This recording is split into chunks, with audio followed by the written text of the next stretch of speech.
Story 1. Hey everyone, it's Ryan Mitchell here, and I've got a story from a few months back that still makes my skin crawl. I've been driving for Lyft for a few years now, mostly late night shifts in Tucson, Arizona. The roads are quiet, the tips are decent, and I like the solitude.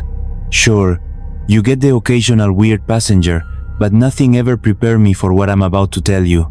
I didn't have a dashcam back then. Big mistake. And this night was why I got one installed. It started like any other shift, just me cruising in my beat-up 2005 Volvo, the kind that creaks but never quits. Tucson streets were dead, empty, which I usually love. Around 2 a.m., I got a ride request from a convenience store a few blocks away. Seemed simple enough, but as I headed over, this weird gut feeling hit me, like something was off. You know that feeling, right? Where you can't explain it, but your stomach's telling you to be careful? That's what I felt pulling up to the store. The place was closed, lights off, not a single car in the lot. I slowed down, scanning the area, and that's when I saw him. This guy was pacing outside, wearing a ratty hoodie with holes in the sleeves, like it hadn't been washed in forever. His movements were twitchy, like he was wired, and he kept glancing over his shoulder, like someone was after him. I should have canceled the ride right then. My finger was hovering over the button, but for some dumb reason, I didn't. I unlocked the doors, and he slid into the backseat without a word. The second he got in, I regretted it. Most passengers fiddle with their phones or look out the window, but not this guy. He just sat there, staring at me through the rear view mirror, not blinking, not looking away, just burning a hole in the back of my head. His eyes had this angry glint that made my hands grip the wheel tighter.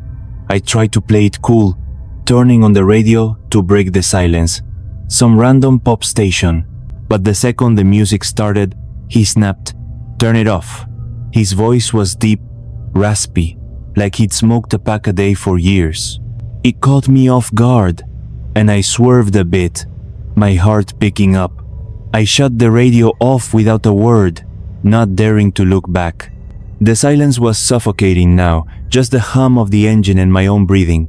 I kept my eyes on the road, but I could feel him watching me, like a predator sizing up prey.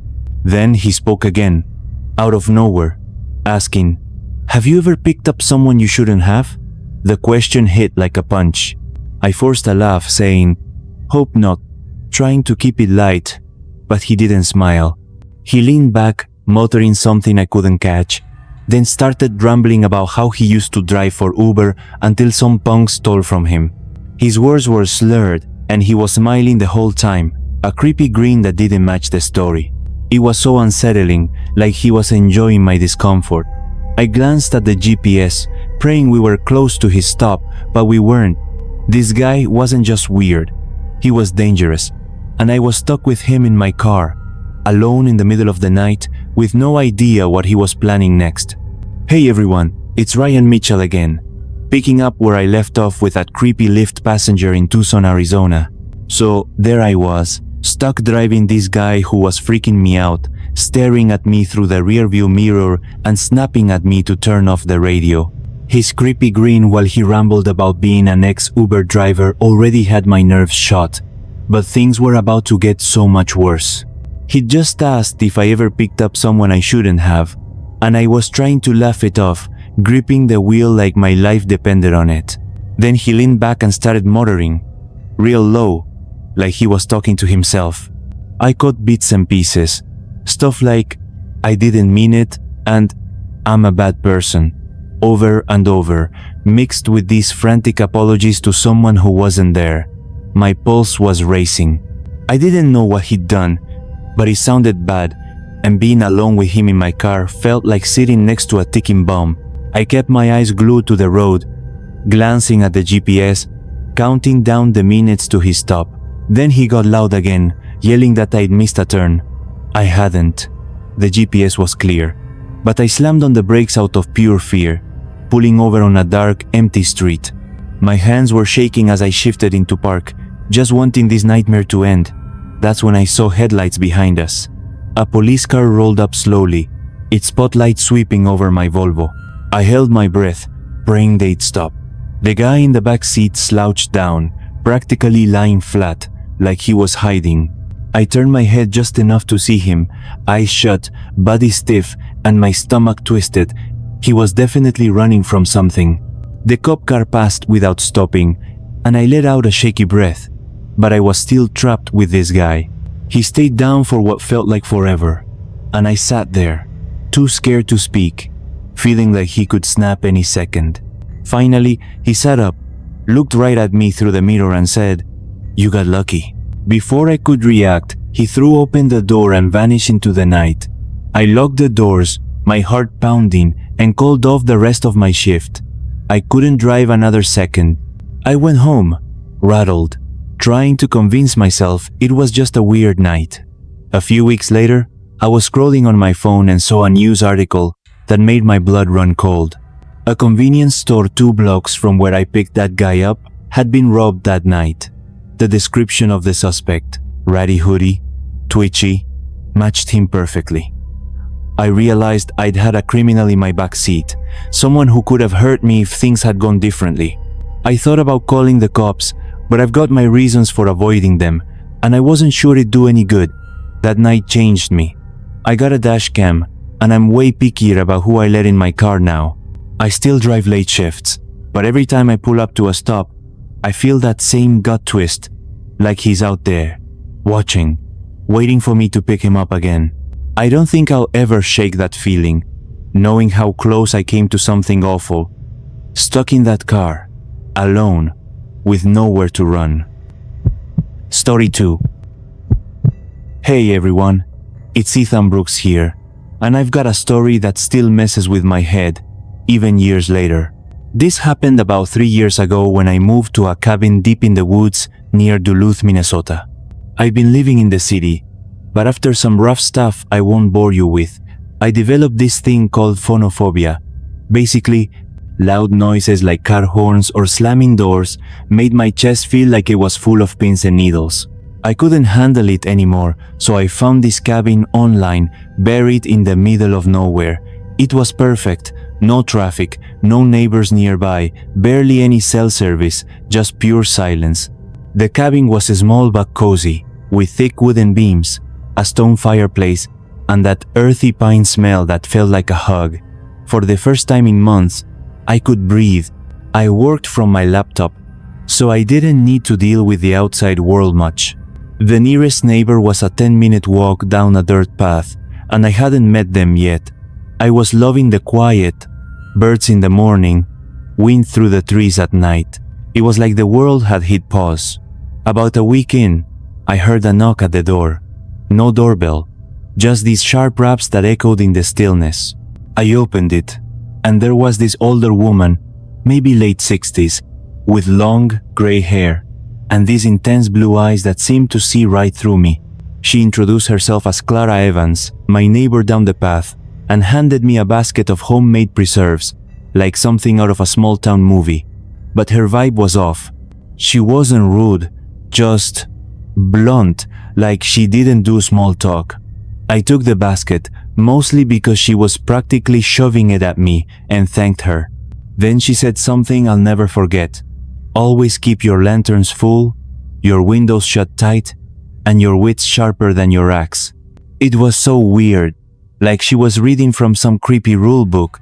I nodded, smiled awkwardly, and started to close the door, but she just stood there, staring, for way too long, probably 45 seconds, before walking away. I shut the door, my heart beating a little faster, and just stood there, listening for her footsteps to fade. That whole interaction left me unsettled. Clara seemed harmless, maybe just quirky from living alone, but something about her felt wrong, like she knew more than she was letting on.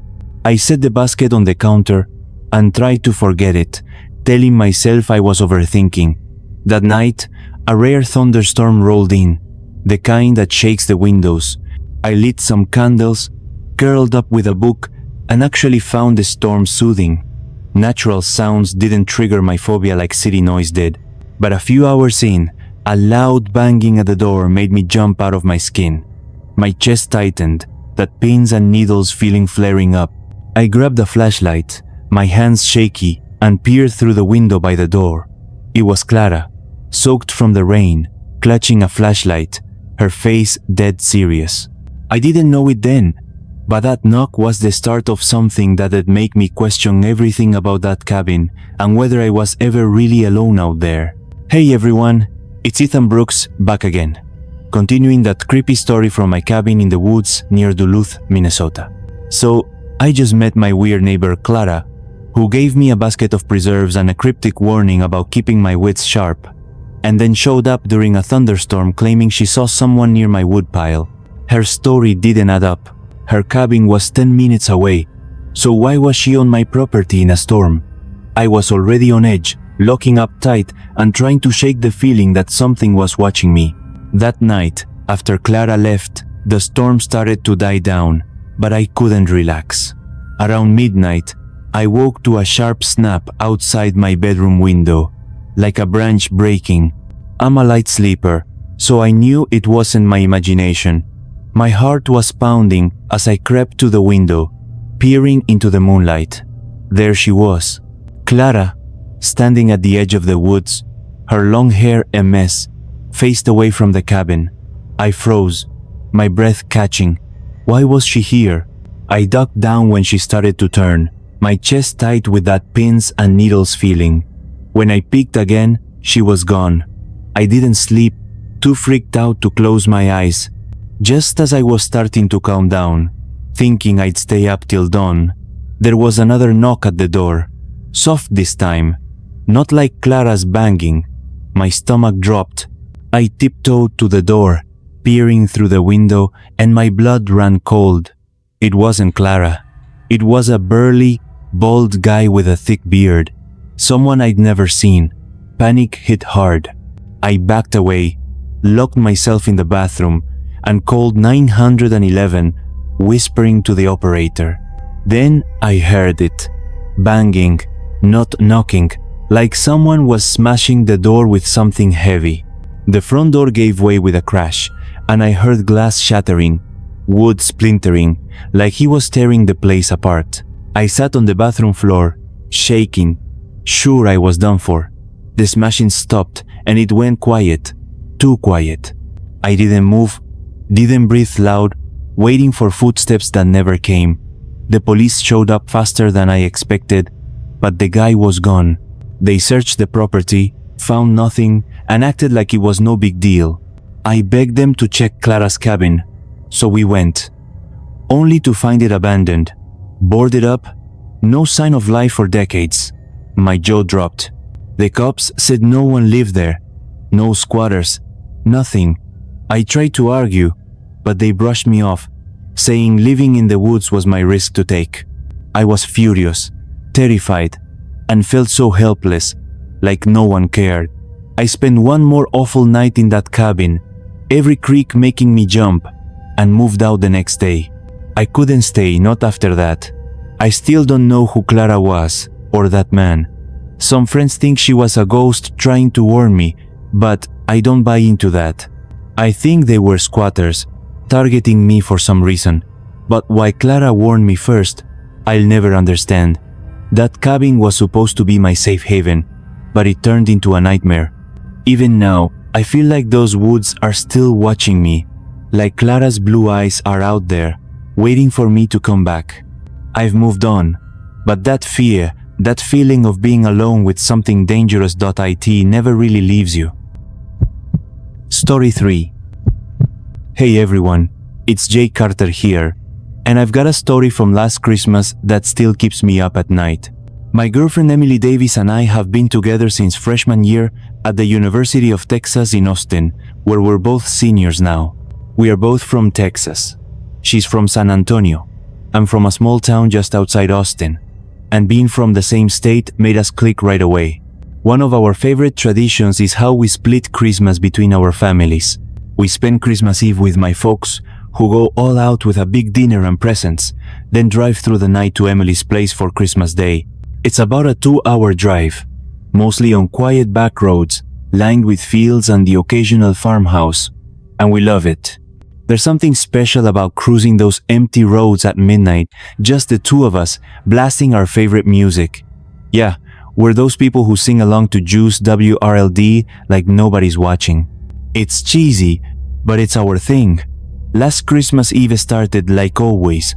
After a cozy night with my family, we packed up my old Honda around midnight and hit the road. A light snow was falling, dusting the fields, and the roads were completely deserted, just how we liked it. We had the heat cranked up, Juice WRLD playing loud, and we were laughing, singing off key, feeling like the world was ours. Everything was perfect until my phone rang, cutting through the music. I glanced at the screen. Unknown number. It was almost 1 a.m., so I figured it was a scam call and ignored it, annoyed at the interruption. Emily joked, "Who's calling you on Christmas? That's some dedication." I laughed and we went back to singing, but a few minutes later, it rang again. Same unknown number. I sighed, letting it go to voicemail, and Emily raised an eyebrow like, "What's up with that?" I showed her the screen, shrugging it off, but the vibe in the car shifted just a little. We tried to get back into the music, but not 2 minutes later, the phone rang a third time. I was pissed now, cursing under my breath as I grabbed it from the console. Emily tensed up, probably because I was acting so frustrated. I was ready to yell at whoever was spamming me in the middle of the night. I swiped to answer, barking, "Hello?" into the phone, expecting some automated voice or a scammer. But there was just silence, with a faint static hum in the background. I turned up the car's volume, straining to hear, and just as I was about to hang up, a man's voice came through .def, and completely unfamiliar. "Hello, Jake," he said. My heart stopped. I'd never heard this voice before, and no one outside my family knew I was on this road. I gripped the wheel, my knuckles white, trying to process how he knew my name. Emily looked at me, her eyes wide, sensing something was wrong. The static crackled, and I felt this sinking dread, like we weren't alone out there on that empty road. I didn't know it then, but that call was about to turn our quiet Christmas drive into something straight out of a nightmare, and I was nowhere near ready for what he'd say next. "Hey everyone, it's Jake Carter again, picking up from that creepy Christmas Eve drive with my girlfriend Emily Davis, heading from Austin to San Antonio. So, we're cruising down those quiet Texas backroads, singing along to Juice WRLD when I answer a call from an unknown number and hear a stranger say my name. My heart's racing as I grip the wheel, the static crackling through the car speakers. Emily's staring at me, her face pale, and before I can say anything, the man's voice comes back, calm but chilling. He starts listing stuff about me. My full name, my address, random details like where I go to school. It's stuff no stranger should know, and I'm freaking out, trying not to swerve off the road. I ask, "What do you want?" Trying to sound tough, but my voice is shaking. There's a pause, and then he says, "I'm not here for you, Jake. I'm here for Emily." My blood runs cold. Emily gasps, her hand flying to her mouth, and I see the fear in her eyes. I blurt out, "I don't know any Emily. You've got the wrong number," hoping to throw him off. But he just chuckles, low and menacing, and says, "She's sitting right next to you." That's when I lose it. I slam on the brakes, pulling over on the side of the dark, empty road, my hands trembling so bad I can barely hold the phone. I'm about to yell something when Emily snatches the phone from my lap and hangs up, her movements quick and frantic. I scream, "Why the hell did you do that?"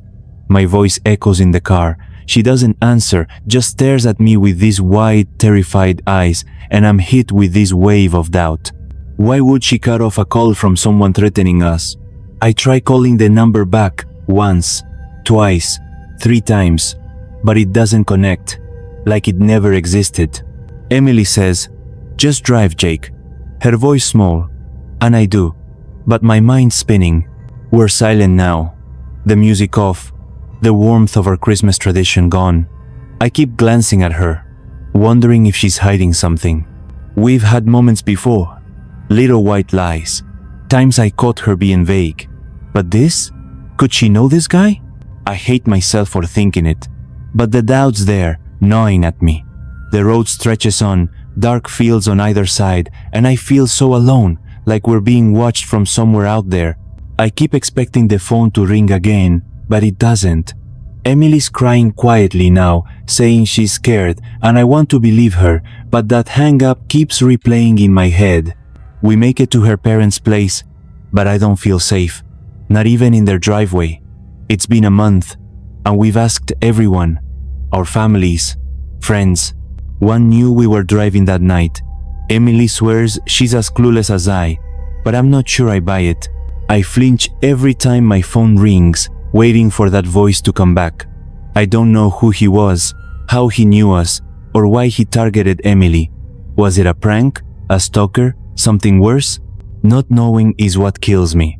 That drive was supposed to be our special thing, but now it's tainted, and I'm left wondering if I can even trust the person sitting next to me. I just hope I never hear that voice again. But deep down, I'm scared it's not over.